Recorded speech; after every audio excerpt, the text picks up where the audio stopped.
that are usually done, so cost of bacterial culture and also the cost of sinus probe that you do? Sure.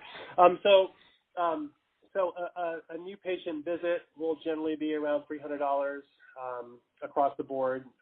Insurance, will usually cover the vast majority of that. A patient will have a copay depending on their insurance product. Okay. The test itself, nasal culture, probably costs about $25 to $50.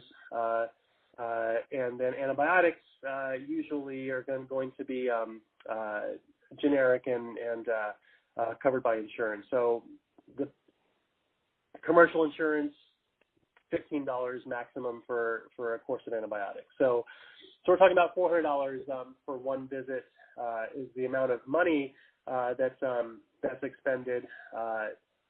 Who is paying for that, and that's the most important factor when it comes to a patient's mentality, is going to be it's going to be variable. Okay. But would it be safe to say that most of the insurance providers do cover the bacterial culture as well as the cost of antibiotics and cost of consultation in their packages? That's correct. Okay, great. And what about the cost of quick tests that are usually done for infectious disease and especially respiratory illnesses? Yeah, so a rapid strep assay, I'm not certain of the cost of that, but it's covered by insurance. Where this device could be very helpful is if it can bypass the provider, and I think that's where the cost will be made up. Number one, bypass the provider if possible and if it's safe. Number two, with the idea that if you're not better after you're going to go see a doctor, just so no one has an undiagnosed infection and you don't want to have liability. But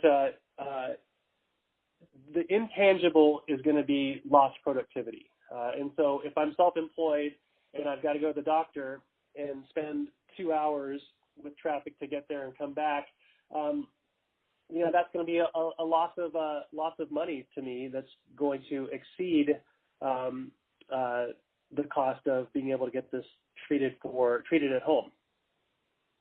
Okay. So when you say bypass the provider, that means OTC usage, which is not covered by insurance. Am I correct on that?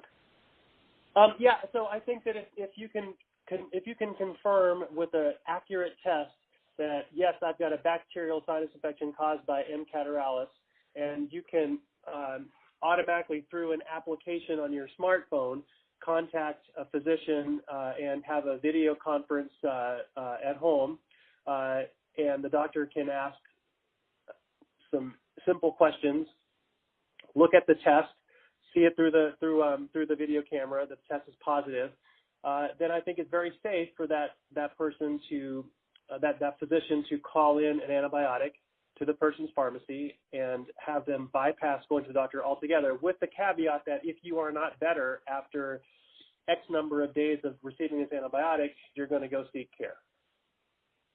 Okay. And would this particular service, along with the test, be covered by the insurance companies? I think insurances.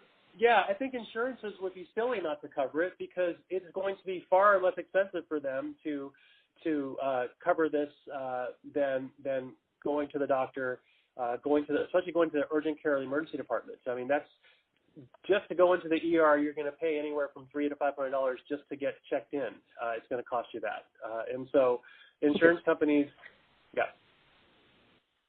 And just the last perspective on it, on the costing aspect and the service aspect, would the bundling of this particular TOCT device with other diagnostic and treatment services, would it add value, and how would it impact the overall treatment cost for these two diseases?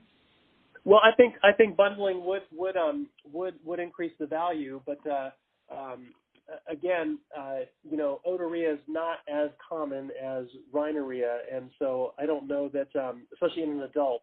In an adult, I mean, I'd say less than 1% of the population will have a ruptured eardrum from an infection. Mm-hmm. So I think that for the child, it may add value, but for an adult, probably not so much.